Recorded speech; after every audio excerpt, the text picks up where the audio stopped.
CBBB and the survivors of the White Knock disaster arrived at Fort Blosco from the main Levitra portal. The group discussed next steps, as Brevik was wondering if they could still get jobs from down here. Tim was worried about his money back at the central bank on Wiswin. Bad Face, now back on the surface, decided he had waited long enough for his revenge on the Grundelsnatch clan. They discussed it, and Barry tipped a vote in Bad Face's favor as they decided they would attack the camp outside of Fort Blosco.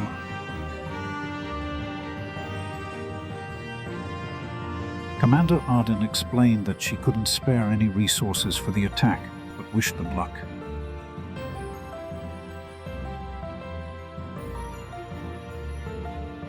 Captain Agash volunteered to go, and they departed for the camp.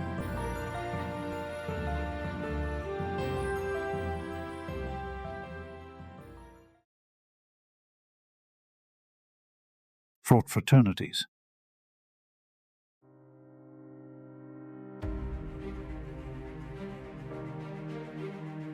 As they approached the Grundelsnatch camp, Barry scouted ahead. Kim noticed something amiss about the trail and past the river. They used Facebat to scout and discovered that illusion magic was creating a false trail and hiding the true Grundelsnatch camp. Barry flew across and back as they tried to sneak in, but Bad Face got caught in an ambush on the north side as Captain Agash and the rest of the group charged through the south end of the camp. Brevik launched his spirit guardians as Gord Wrath, the clan leader, charged forward and created a wall of fire. Captain Agash and the gang continued to fight the orcs in the south as Barry flew in and with key strikes was able to stun multiple enemies, Gord Wrath included. Meanwhile, in the north, Bad Face was ganged up on and retreated to the southern end to rejoin the group.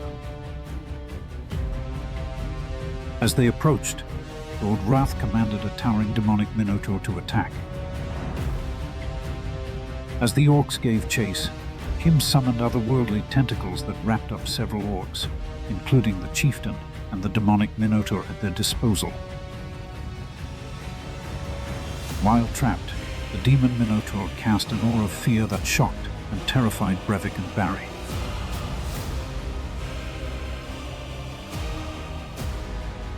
Barry remembered his first family intervention to curb his drinking habits.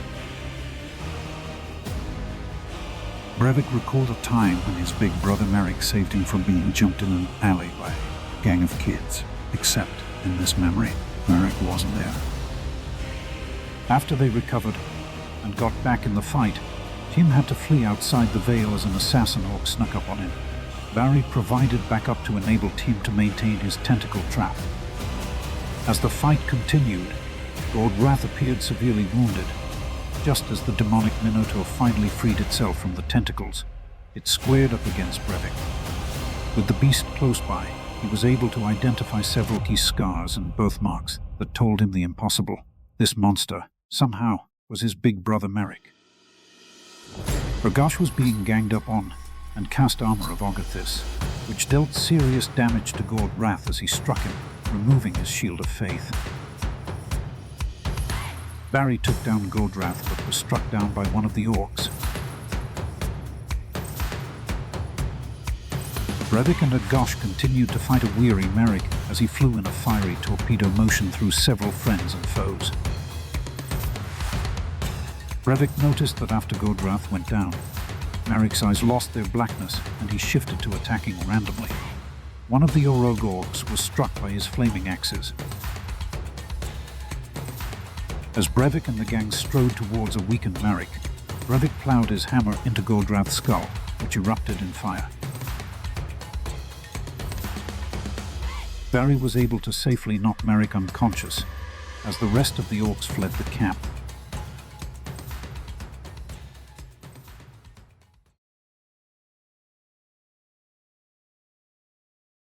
Old wounds.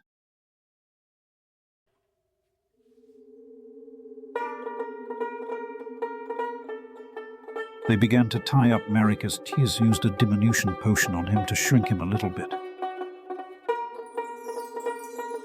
They searched the camp and found more blob and berries, which Captain Ergosh quickly snatched up.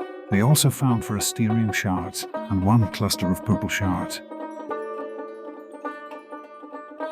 They used Kiers to teleport back to Fort Blosco and met up with the leaders. In the war room, they debriefed with Arden and Jensa and patched up their wounds. They got a tweet from Blister.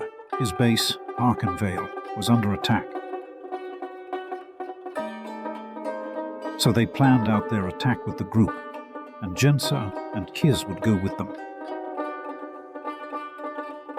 They made their way to Bindle Jams, and Jensa stayed so that she could study magic with him.